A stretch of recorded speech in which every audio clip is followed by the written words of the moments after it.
Welcome to 28.5 Women's Basketball, where we explore a unique and authentic perspective on the women's game, break down upcoming matchups, and discuss the latest news and trends in women's basketball.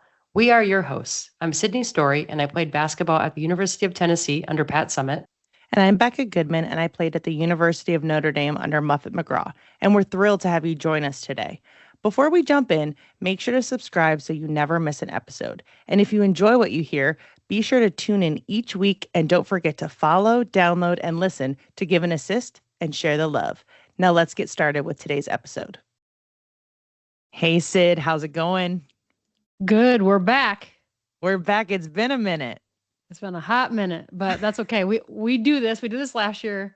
We took a little time off because it's a long season even for us. And now we're going to do our little recap and cap off the season.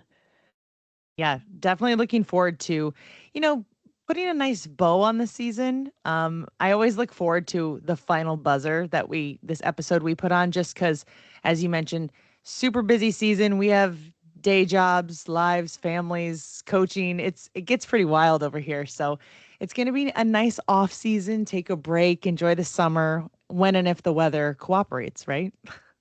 Yeah. It's springtime now. WNBA season is upon us. So we shift from one season to the next, at least for us, you and I who watch a lot of basketball. So it's not over. It's never really over. It's never over. We're just not going to podcast on it. We're going to take a little break. AAU season now. Yeah, we can't forget that. We're also coaching our 15U team and in the swing of it, exposure season, big July coming up, got to get them ready. And just really looking forward to it. That's right. All right, let's jump into a high-level overview of the final buzzer for season 2. Our first quarter, we're going to go quickly through a throwback to the Final Four in the national championship games. Our second quarter, we're going to talk real quickly about the All-America team. And third quarter is going to be a transfer portal update. It's been a lot of commotion over there, so we have a bit of news. Our fourth quarter is going to be any coaching changes that have popped up. Shockingly, not as much as last year, but maybe that's a good thing. And then we're going to have a quick overtime with just a WNBA update, and we're going to highlight the first round of the draft. So if you're ready, Sid, we can get rocking. Let's do it. All right, so the first quarter is the Final Four in the national championship. We all know the outcome. We all know what happened, but we're here to just make sure we touch base on it at a high level. So we know in the Final Four, South Carolina took care of business against UConn with a final score of 62-48. But there was definitely some drama there before the clock expired. Gino, I think, was visibly just annoyed most of the game, probably with the calls, the physicality. What was interesting to me is I felt like a lot of the things he was upset about is what every team always experiences against him. Being someone who has played him often, it's like Maya Moore never fouled, right? She was always able to just be herself. So I just loved the way that South Carolina came out and just kind of put UConn on their heels, which was shocking. And I don't think a lot of folks really expected, but South Carolina is a veteran team. They've been through it, had a very challenging season. So they really came and showed up this game. And I just think the drama that tried to be might have taken away from it. I know a lot of the announcers tried to make it South Carolina dominated. Let's focus on that. They did their job. They're moving on. Give them their praise and flowers and love. But you can't help to call out, like, Gino acted pretty crazy. The buzzer hasn't even gone off yet, and he's at half court shaking Dawn's hand, saying something. There was, we all know, you've all seen the video, so there's no reason to like break it down piece by piece. It just wasn't a good look. And to be honest, I think Gino is such a successful coach in his own right, but I know he kind of tends to have these situations or just rub people the wrong way from a respect level. And I know Gino tried to come out with this apology post, but he didn't even mention Dawn's name. And that's who it was really like he attacked. And it's just whatever. But I feel like the rightful team won. I'm glad South Carolina took care of business. They played amazing. And defensively, Raven Johnson absolutely killed it. They held Sarah Strong to 12 points and AZ to only 8.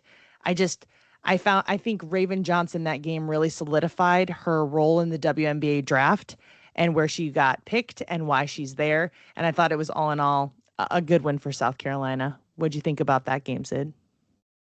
I agree with everything. I just think Gino tends to make everything about himself, which really took away from the South Carolina ass beating.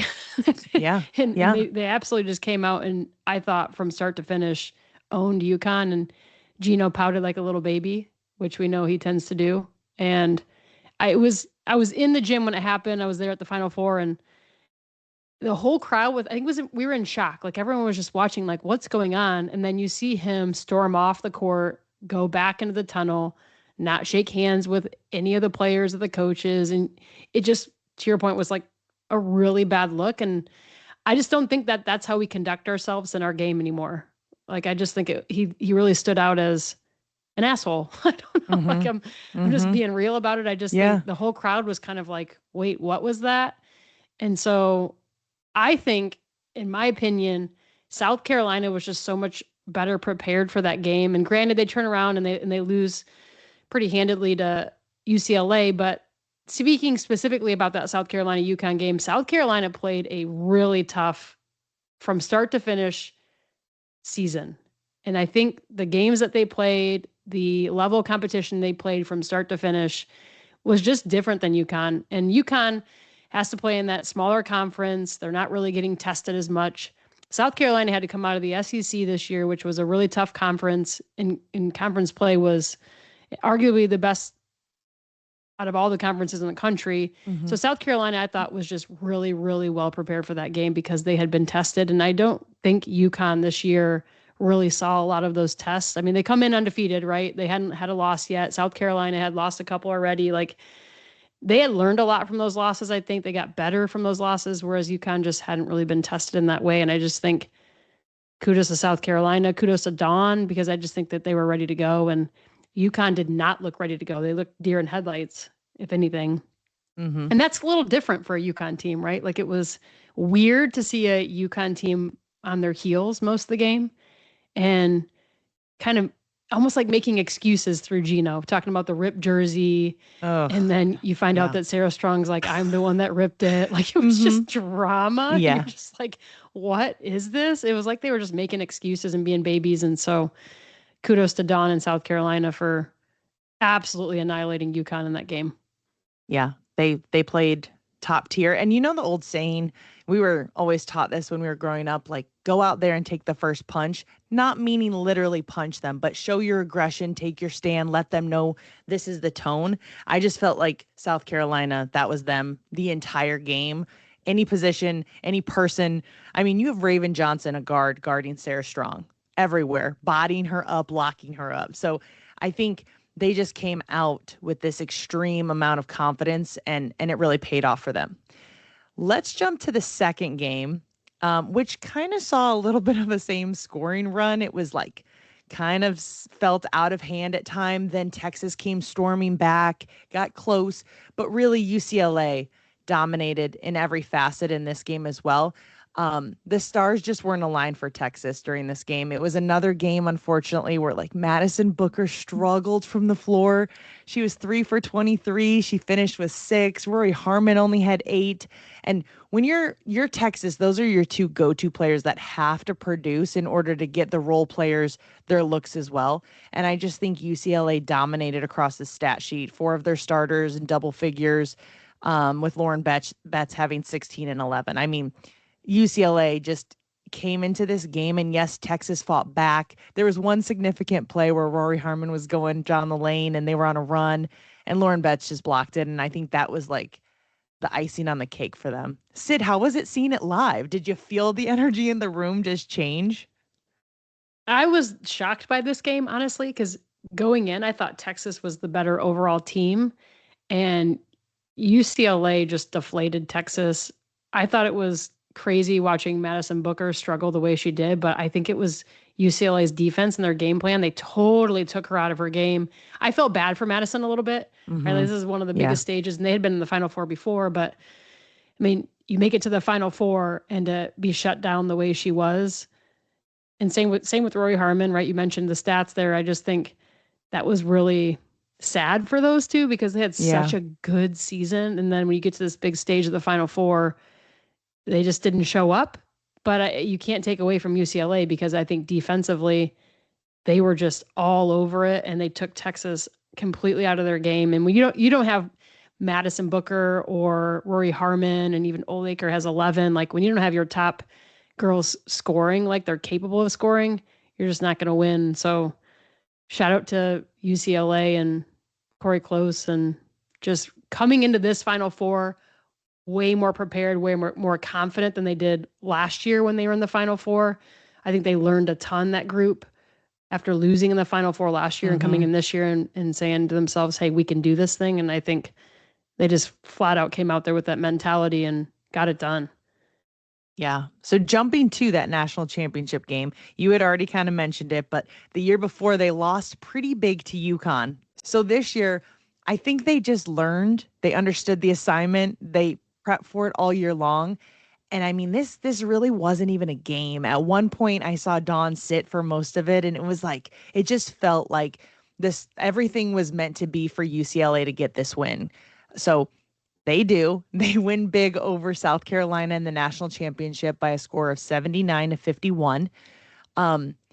All 5 seniors for UCLA in double figures. Their play was just like textbook when it came to execution, consistency. Again, just highlighting this is the second Big Ten team to win it all and the first national championship for UCLA. And honestly, by the way they were playing, just in the Final Four alone, I think it solidified and locked it up that they were the rightful winners for that reason. And they just played out of their minds. You always want to have your best game, your last game. And there was absolutely no question in it that they did. Just a shout out again to Corey Close, because I just think, them winning their first title ever in women's basketball history for UCLA was just a milestone for them. And Corey Close has been in the game for so many seasons now. I think she handles herself really well. I think each of her players have gotten so much better. It's just a place you want to go play for. You want to play for Corey Close right now at UCLA. Like, she absolutely has solidified them as one of those top programs right now. Obviously, they win the national championship, but back-to-back Final Fours is really tough to do. And I think that, they're going to be here to stay because I think she's going to be able to reload on a lot of talent. And obviously, we're going to talk about it. They lost a lot of talent that are graduating out. But, man, if you're a high schooler or in that transfer portal, why wouldn't you want to go play for UCLA? I just think Corey Close is probably an amazing coach to play for right now. Yeah, completely agree. All right, let's jump to our second quarter. We'll probably hit this pretty fast here. The All-America team. So that AP poll that comes out, they set the first team Associated Press All-America teams as well. So Sarah Strong is on that first team from UConn. We're not surprised there. I mean, she's arguably the best player in the country, won a lot of accolades as the best player in the country this year. Michaela Blakes from Vanderbilt, Lauren Betts from UCLA, Madison Booker from Texas, AZ Fudd from UConn. So 2 players on that first team, Sarah Strong and AZ Fudd from UConn. Pretty impressive to do that. And obviously, I think Michaela Blakes really put her name on the map last year, and then even more so this year with what she was able to do at Vanderbilt.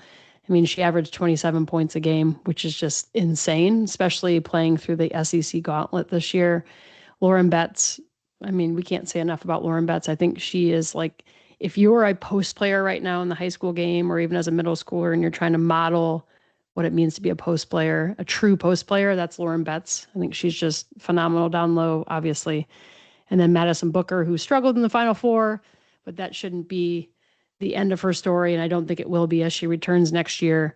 She averaged close to 19 points, but she was phenomenal also. Just an all-around really good first team.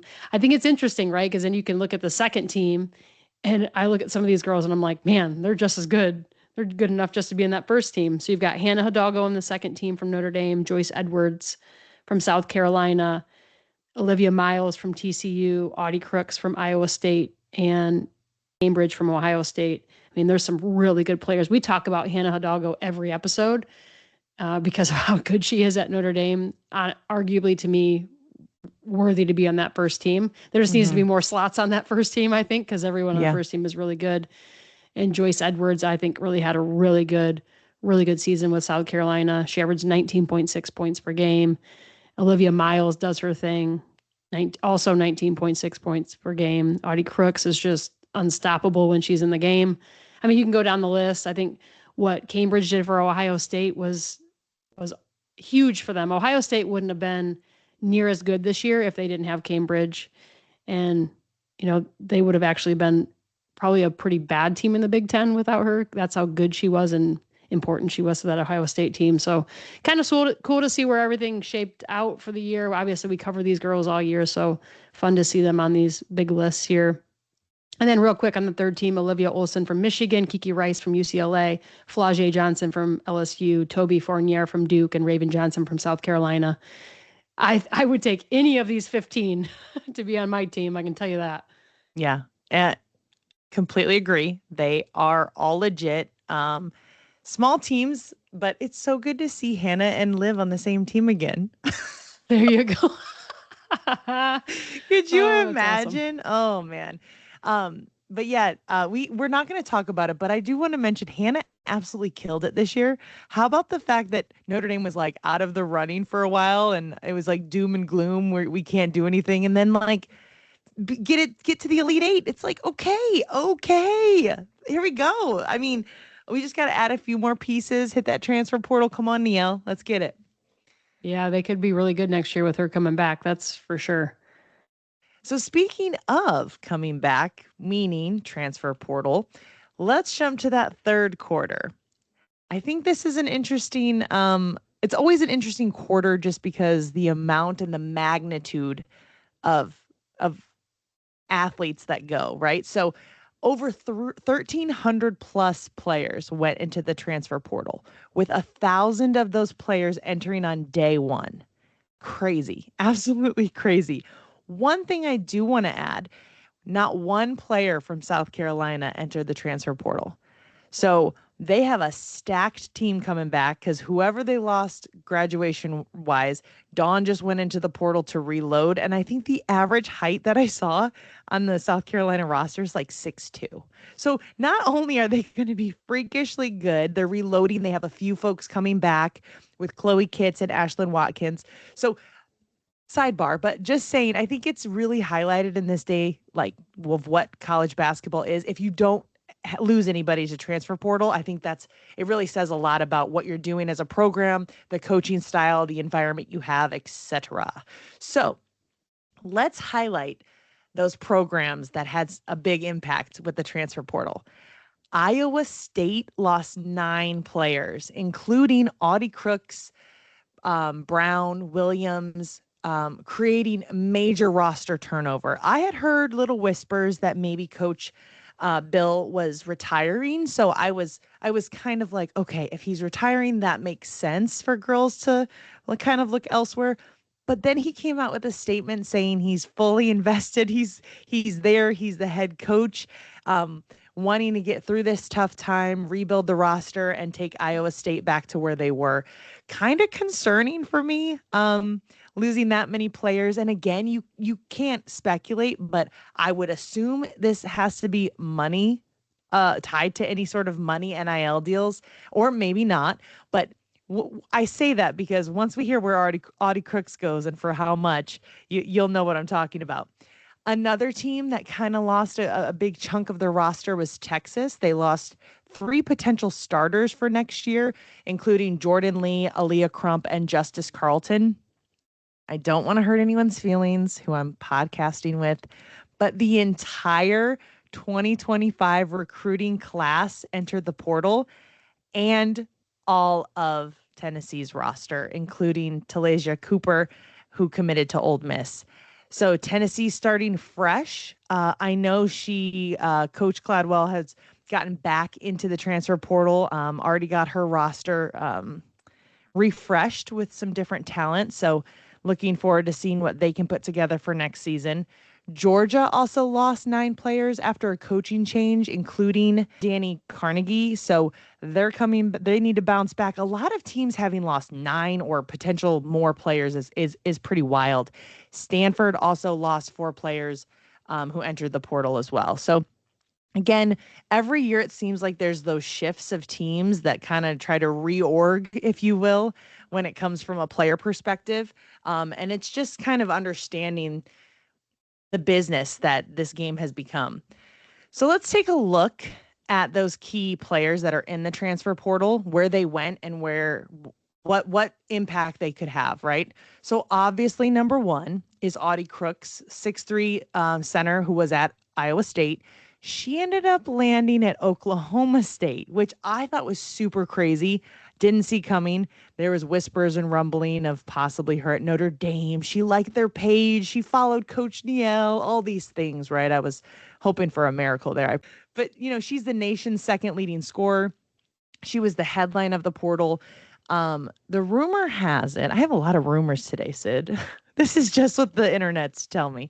But that she landed a $1.4 million NIL deal, making her the 3rd highest paid women's basketball player in the world, behind Asia Wilson and Aaliyah Boston, who are in the WNBA and just got their new contracts.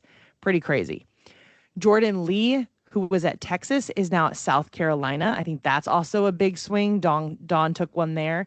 Kamora Johnson, who had a great run for Virginia in the tournament, made a big splash, was kind of the hometown kid who wanted to stay hometown, entered the portal, but after a coaching change, she is coming back to Virginia. So one of those players who went in came right back. Liv McGill, who was dominating at Florida, averaging 20-plus points a game, also going to Oklahoma State. So probably got some nice NIL money, making the business better. But interested to see how they do next year. Talasia Cooper left Tennessee, went to Ole Miss. Addie Brown from Iowa State ended up at UCLA. I think that's a big move and a good one for her. Jada Williams, also an Iowa State player, is now at LSU. And the last one we wanted to highlight was Aaliyah Crump from Texas is now at Duke. So some big moves there, big transfers.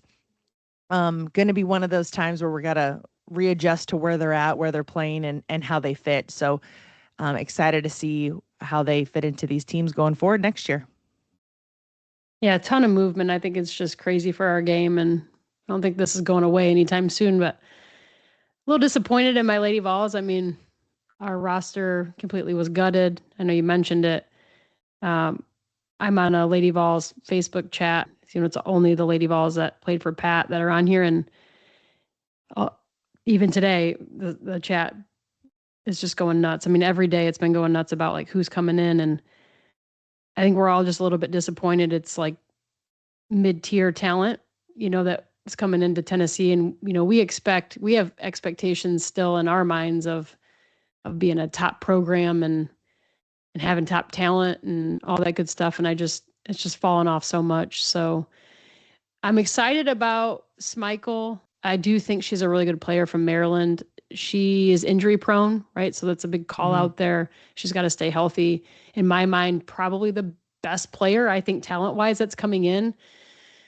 But I think it's really rough for Tennessee. At some point, I'm just going to sit back and watch next year because I think it's going to be a disaster. That's kind of how I feel right now. I have no confidence in it, which is really frustrating as a former Lady Vol, and just being honest about it. I mean, we found out late last night, that we got another transfer that's coming in from East Carolina. Her name's Kennedy Fauntleroy. She committed to Tennessee. She announced it on her social media. This is her 5th program in 5 years. Oh my gosh. Yeah. Yeah. So and she's 5'7". I'm not trying to knock anything. I hope she comes in and absolutely balls out. But when I look at her stats and stuff, I don't get it. I don't understand who we're going after. We have no post players on our roster.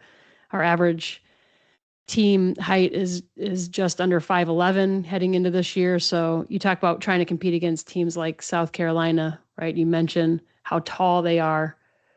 And then you mentioned all the experience that those girls are going to have. And I just think Tennessee has a huge mountain, if not our own Rocky Top, to climb next year. And I think it's going to be it's going to be real rough and real telling. And obviously, Kim Caldwell needs to do really well next year, I think, to keep her job. So a lot of pressure on the Lady Vols right now, but not impressed with how the season ended last year. And then also, how the transfer portal is just absolutely gutting us. And then we didn't really reload, in my opinion. So it's going to be crazy. I'm getting my popcorn ready for other reasons, I guess. It's hard, you can probably imagine, Becca, like playing at Notre Dame and the expectations that you have to see things like this happen to such a legacy of a program is just really gut-wrenching. And I think it's gut-wrenching for women's basketball. I think Pat really earned the status that she was given as, one of those coaches that put women's sports on the map, and to see her program really fall to shambles. And I say that lightly right now.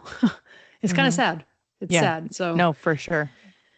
It's a bummer, but I'm going to try to keep my spirits high as best I can. And I'm a Lady Vol for life, so I'm going to root for them every single game. I don't want us to be horrible next year, but my expectations have been knocked down a few notches, which is a tough pill to swallow. So we'll see how it goes. Yeah. Silver lining, right? I felt that way a bit this last year with Notre Dame. We lost talent, Kate Cavall going to LSU, Liv Miles, and then we grabbed some folks that were not, they just had roles on other teams. So I'm gonna hope that Pat Summitt is sending all of her good vibes. She's at every practice, coaching, directing, and making it happen. Yeah, I hope so. I mean, we had a huge recruit coming in out of the high school level, and she ended up decommitting and going to South Carolina. I mean, I hope so. I hope that Kim Caldwell can build a team here that is fast and gets a lot of steals and runs the system that she wants them to run, and that they gel, that they have the chemistry. I don't think we had the chemistry last year. So whatever it is, we're not going to have top talent. So to your point, like, they got to come out and play the roles and absolutely win every possession. And that needs to be the mindset. So I'm hoping that some of that is created, some of that chemistry is created, and we're flowing next year, because we're going to need it. It's going to be embarrassing if it doesn't happen. So it's going to be a challenge for sure. Yeah. I think the transfer portal is so wild to me that there's, what you just mentioned, a player went to her 5th school in 5 years, right? I was hoping we would have some more info to share with you about like any rules or executive orders of what they're trying to do to create some bounds around this, because it's just the Wild West. But we don't have that yet. But what I wanted to add is I saw this person put this on Twitter, X now, and it just really upset me for how the transfer portal, again, is crazy. It seems like there's no rules, no limits.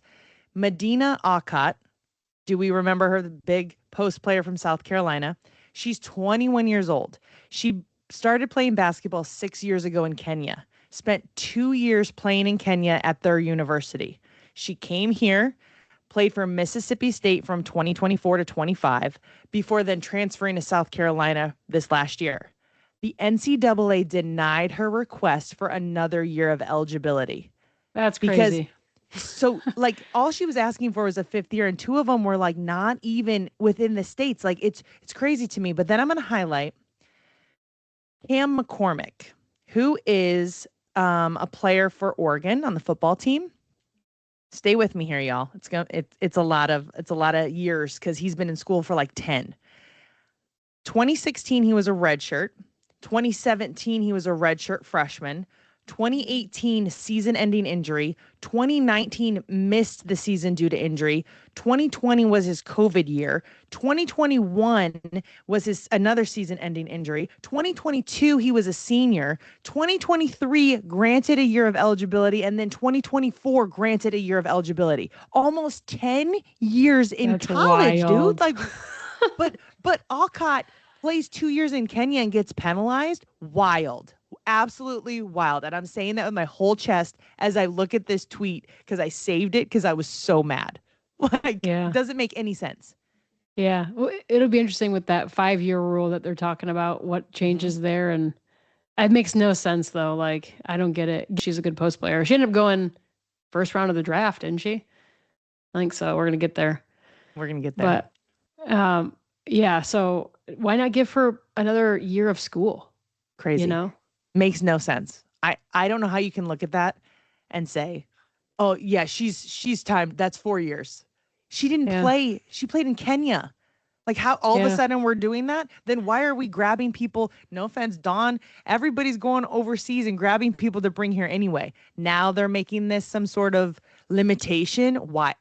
It's crazy. And Yeah. to do 5, and we're talking about that Tennessee player, that transfer coming in, to do 5 different schools in 5 years, like how does that even work academically? How are you getting a degree at the end of this? I don't understand. No, It doesn't.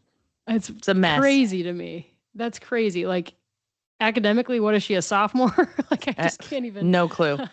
fathom it. So that's a mess. That's absolutely a mess. But yeah, NCAA, and we talk about that a lot. They need to figure some things out a little bit. Figure it out for Yeah. sure. They should just put Becca and myself, we should be the presidents of the NCAA and co-presidents. Let's go. I think we are good with making rules and laying it down, right? We'll figure it out, stick to it. I did know that there's some controversy around if they try to go to the 5-year thing, they have to wait because everybody will sue because they didn't get theirs because it's just a mess. They made it a mess, so now they have to sit in the mess. So for sure. Whatever. Give Alcott another year, though. I gotta say that made me mad. Yeah, that I know, right? Plus, I wanted to see her play again with South Carolina. Why not? She was good. All right, when we hit our fourth quarter, we got some coaching changes that we wanted to highlight. So the 2026-2027 NCAA women's basketball offseason has seen some numerous coaching changes, including high-profile firings. Those are always interesting. Some retirements and new hires across major and mid-major programs. Some key coaching changes that we wanted to highlight. So Virginia, their head coach, was fired after 4 seasons, despite leading the team to the Sweet 16, citing reports of toxic team culture. She finished with a 70-58 record, including 29-42 in ACC play. You hate to see these things because you know that some of these players had to live through this and toxic team culture. I cringe a little bit being a former Division I basketball player. Like, you are put through the ringer in a lot of ways, and like to have toxicity from a coach coming down on you, God knows what happened in the locker rooms and the mind games that went on there. That's just not good for young adults, young women who are trying to develop throughout college and have a good college experience, especially as a Division I basketball player at Virginia. So you hate to see some of that. What are your thoughts on that one, Beck? No, I think, right, we've played for some pretty demanding coaches, so there's always a balance, I feel, as to what coaches can say, do, while trying to motivate you, but understand you're there to play ball, but also to get an education. And you're a young adult trying to sort through all of this, being away from your family. Your team is your new family, right? All the things. So in this day and age with social media the way it is, and the way that the business of basketball has become, I just really feel for that team because they were so successful. That's what makes it kind of crazy. It's like you never know what's going on behind the scenes and behind the curtains. And I don't want to say threats, but when some people feel on edge to produce every game, you have to, or else, or there's always some sort of saying after you make a shot or don't make a shot. It can add a lot of stress, anxiety, and just pressure on a young adult trying to figure it all out and understand the demand that it is. So obviously we don't know specifics, but it's to see, and they obviously had all the necessary facts and evidence to let her go. So props to Virginia for getting a new coach who was able to kind of retain a lot of the team that did enter the transfer portal, including that Kamora Johnson. So looking forward to seeing them next year. Yeah, well, it's super interesting. When I saw this come across the headline, my head went to Alexis, thinking about Serena Williams' husband. He donated all that money to this Virginia program. He made one of the largest gifts in history of the University of Women's Basketball program. So in December of 2024, that's when he made this big donation. But the donation was for $776,000 per year for 4 years, totaling $3.1 million. And so you think about the head coach of that program, all that funnels through them, as far as which players are going to be on the team, how they recruit, what they're working with the AD and what teams are going to play. I mean, they really set the tone for the entire program. And you look at that giant gift that came through. How many head basketball coaches in Division I would love a $3.1 million gift to use towards their program? And then you have that coach that, whatever the toxic behavior was, we don't really know specifics on it, but you have that coach that kind of threw it away. I mean, that was a huge gift. So I didn't know that. Yeah, no. Yeah. News and noteworthy for sure. Yeah. Yeah. Bring that to Notre Dame. Huge fan. So yeah, right. I know, right? It's kind of wild, but anywho, side note.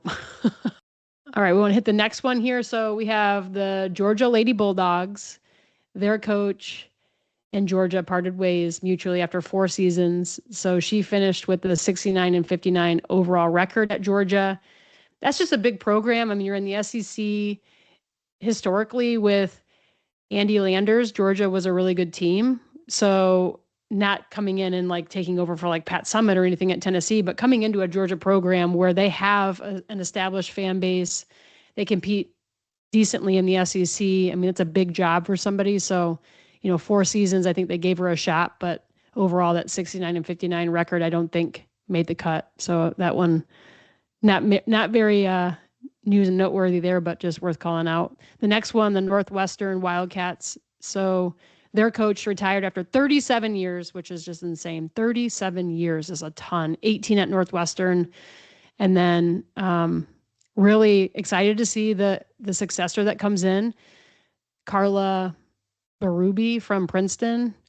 I mean, this is going to be, I think, a big step for her. And Northwestern is one of those programs right now where they have a lot of donors coming in, at least on the football side, the men's athletic side.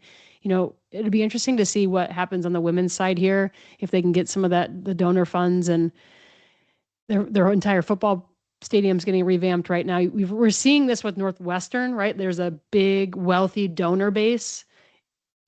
We're seeing this with Vanderbilt, right? Big, wealthy donor base in both Vanderbilt and Northwestern. So, does some of that money start funneling into women's basketball? Northwestern could honestly be a program in the next 5 to 10 years that we're hearing a ton about, whereas historically, Northwestern's honestly horrible in the Big Ten. So interesting to see if they can catch the Vanderbilt vibe and see something turn around there. But obviously getting a new coach in, I think, is new blood, and excited to see what they can do. And then close to our heart, because we were both recruited by Christy Curry, she's going to be leaving the Alabama Crimson Tide after 13 seasons.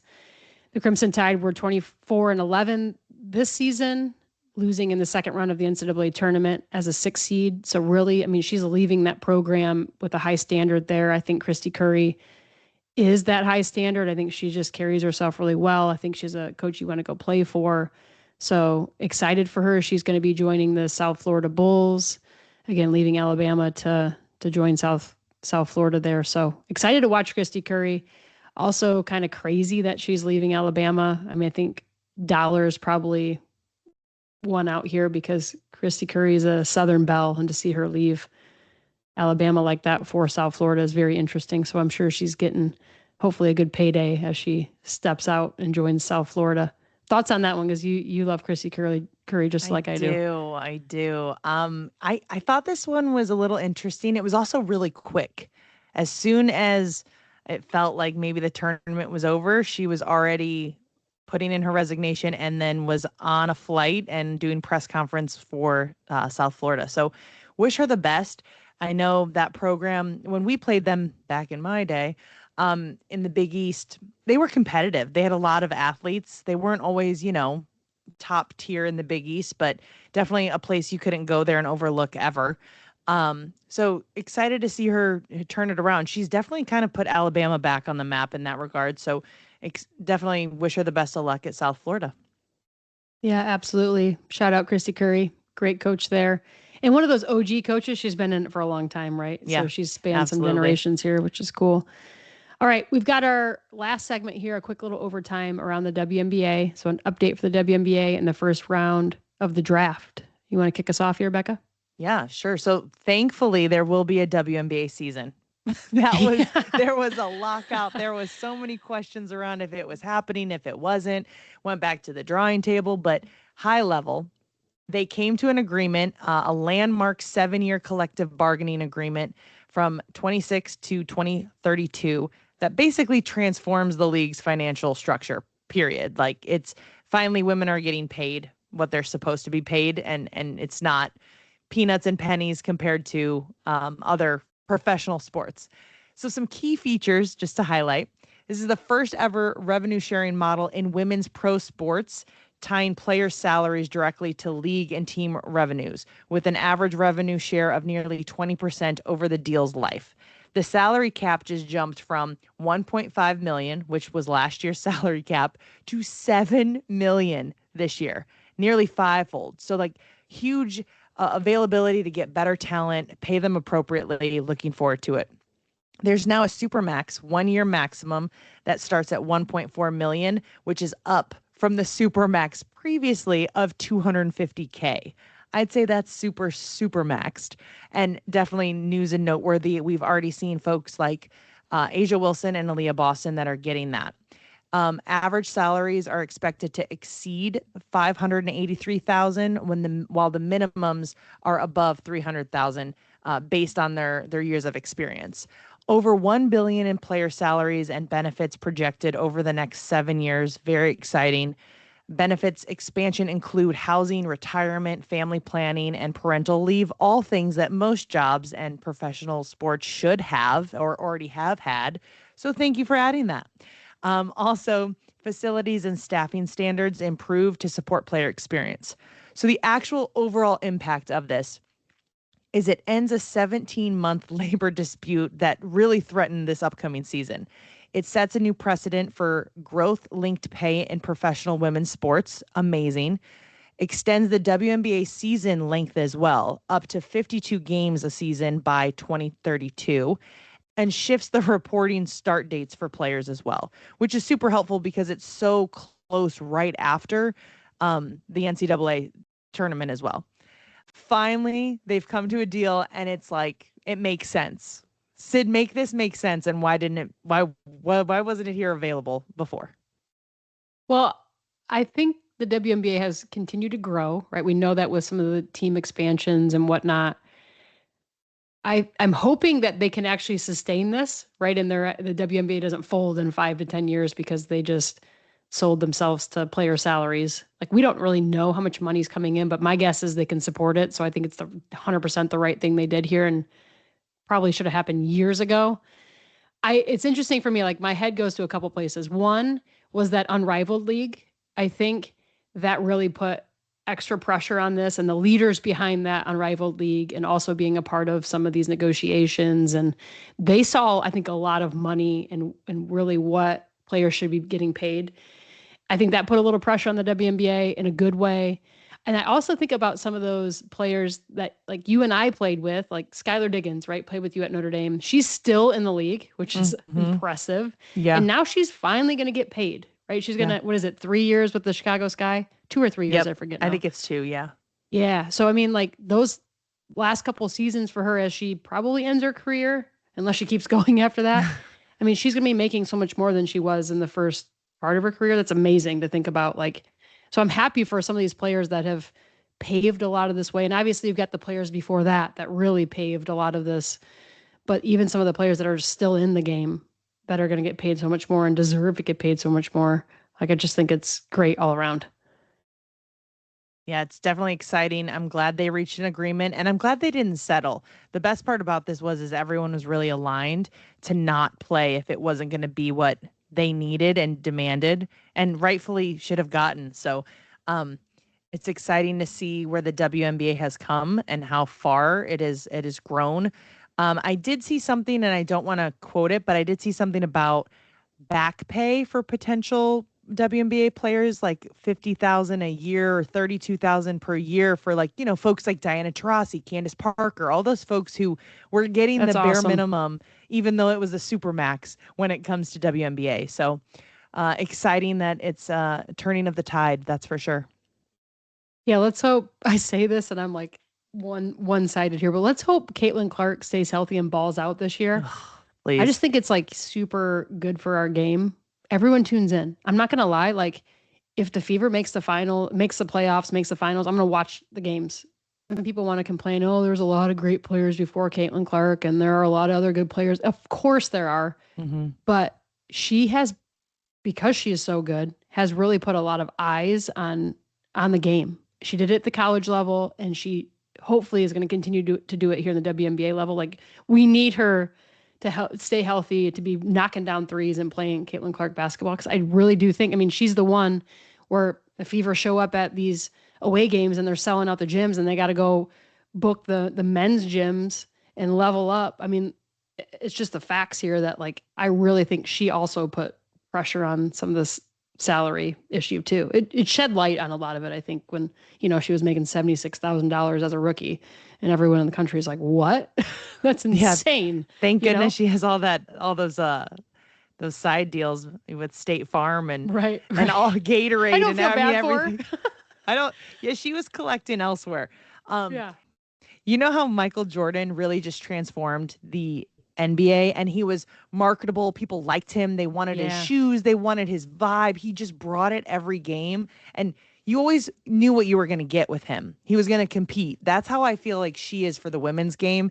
And it's not a knock on people previously or going forward. It's just a point in our game where she's able to do it, and she's able to get attention, and everybody should love it, market it, eat it up, and just blow it up, because everyone can be successful in that regard. Can we get a Caitlin Clark Space Jam, please? Oh my gosh, wouldn't that be awesome? It'd be from the logo, right? That's All right. our shots would be from the logo. Against the cartoons, right? Oh man, that'd be hilarious. Okay, so just to end our episode, the last quick topic here is we're just going to go over the top 10 picks in the WNBA 2026 draft. So number 1, the Dallas Wings picked AZ Fudd. This marks the second straight year that UConn led with a pick. It's not new to UConn. They're familiar with it, but to have 2 in a row, Paige Becker's being last year and then AZ Fudd this year, it's a pretty big feat. The second pick, the Minnesota Lynx, Olivia Miles from TCU.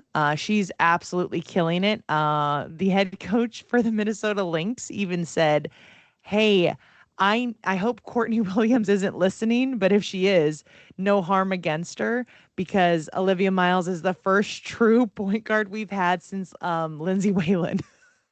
Because her flow and the way she's able to create is just her IQ, and the court awareness is, she's going to do well. I'm excited to see her play with K-Mac, 2 former Notre Damers. Did you see her interview after she got selected? She certainly thinks she's going to do really well. That was wild. I know. I was really nervous. I started sweating as she said it. And she was like, sorry, I don't mean any harm. But I was like, I'm sweating for you. People are going to target you. She was basically like, yeah, I'm going to be the best thing that the Minnesota Lynx have ever seen. And it was kind of wild. And I'm thinking, you got Lindsay Whalen, but you also have Maya Moore. Like you got there's some big shoes to fill there in Minnesota. And confident, very confident. Very confident. And Holly Rowe was also like, this is one of the best historic franchises in the history of sports. Yeah. So you better kind of, check yourself a little bit. That was telling about Olivia Miles. I'm just flat out going to say it. Like, that rubbed me a little bit the wrong way. But anywho. Yeah, no, I think she's an acquired taste for sure. Yeah. Right. So confident. Confident. Jumping to the third pick, the Seattle Storm picked Awa Pham from Spain. Super excited to see. Again, this is one of those players that comes from abroad. Excited to see how she gels with the U.S. and just overall the style, right? I think it's always interesting to see how people play and how they fit in. Number 4, the Washington Mystics selected Lauren Betts from UCLA. Knew Lauren would go high, dominant player. I think she's going to do well there. Number 5, the Chicago Sky picked Gabrielle Jaquez from UCLA. I don't know if you're seeing a theme here, Sid, but I'm going to go to the 6th pick, the Toronto Tempo, a new franchise in the WNBA. They picked Kiki Rice, also from UCLA. Number 7, the Portland Fire. Again, another new franchise in the WNBA. picked Ayana Karin from Spain. Number 8, the Golden State Valkyries selected Falaje Johnson, LSU, who also traded, and now she's at the Seattle Storm. So we had some moves and shifts there. Number 9, the Mystics picked Angela Dukalic from UCLA. She was at Seattle, traded. It's a whole thing. And then number 10, the Indiana Fever selected Raven Johnson from South Carolina. Very excited to see her play. I am just going to note one more. We're jumping a bit down, but the number 15th pick, the Connecticut Sun, but now at Minnesota, selected Gina Neepkins from UCLA. Sid, talk about that UCLA stat for me. Yeah, stacked. I mean, it's record breaking, right? So we've got there's 6 total picks. It's insane. And I just think, again, it speaks to Corey Close, right? I mentioned earlier what type of coach she is, how she develops her players. But I also have to say this, I was so impressed with every single interview that the UCLA players did. Every single one of them. They were well-spoken. You can tell media trained, but spoke from their heart. You can tell they're just good teammates all around. And they bought in. And I mean, a couple of them talking about, I'm going to learn from a lot of the vets. And I think that's the right mentality to have when you're stepping into a new job, period, right? Professional sports, you want to have the confidence, and Olivia Miles is going to bring it, I have no doubt. But coming in there and saying hey, I'm new to this, I'm new to the scene, I'm going to learn from people who have done it before me, who have been in role for a while. I just think that's such a good mentality. I expect that a lot of these 6 players, most of these 6 players are going to do well, because it just seems like they have the right mindset. And we know that they're taught the right X's and O's, but they've also been taught some of that intangible teammate piece. And I just thought that really shined through in each and every single one of their interviews. So it was cool to see that. Obviously, it's cool to see, more picks than UConn has done. So that was kind of awesome too. I think UCLA just swept it all this year. From the Big Ten to the national championship to the draft. I think they deserved it. They earned it. They waited for this moment. They circled this year on their calendars as they brought all these pieces in from Ledger Walker, right? They needed to add folks to make this happen. And I just think all the stars aligned and they were able to dominate. I think that's it for our final buzzer, Sid. We rolled through quite a bit, looking back on the Final Four national championship, to that All-America team, the transfer portal that will always be chaos until there's some rules around it, coaching changes that wasn't too much, but some big changes there, and then just highlighting the WNBA and that first round where we're excited to continue to see the picks from the NCAA blossom, grow, and see how their career in the WNBA lands them. Yeah. Thank you, everyone. Thanks for tuning in this year. It was a fun season 2. We're excited about season 3. We expect to be back next year. When is that? End of October? That's usually when we pick it up. So we start our documents end of October, and then we start rolling in November, just like basketball season. It gets going. Yeah. It's our season 2 now. So we're excited for season 3. We appreciate everyone for tuning in. And if anything crazy happens over the summer, we're going to be picking it up right with season 3. So expecting another juicy season. It's going to be interesting to see who reloads. We know South Carolina is going to be back at it. UConn will be back and at it. There's going to be some of those typical players, but I'm excited to see typical teams. I'm excited to see hopefully some other teams that kind of break that mode. I think USC is going to be back again next year with Juju being back and Jazzy in their second year. And I think the number 1 pick season they have coming in. So I think it's gonna be like the battle of the USCs, really. I think that'll be a good little rivalry that gets started. I think that's gonna be a ton of fun. So great season, Becca. Thanks. You prepared most of the episode today, so thank you for that. I've been a little busy in MIA, so I really appreciate everything this season, and I think it's gonna be a lot of fun heading into season 3. Awesome. No, thank you, Sid. We make a good team. We still coach. We still podcast. We still meet to have some drinks and just survive. So we're junkies. We're like friend junkies, Yeah, I can't wait for the WNBA to start really popping off, and then all the text threads we'll have of did you see this? Oh, she's really fitting in. It's going to be basketball nonstop. It just continues. So thank you everyone for tuning in to our second season. We're gonna head to our off season, and we'll see y'all next year. See you, Sid. See you, Beck.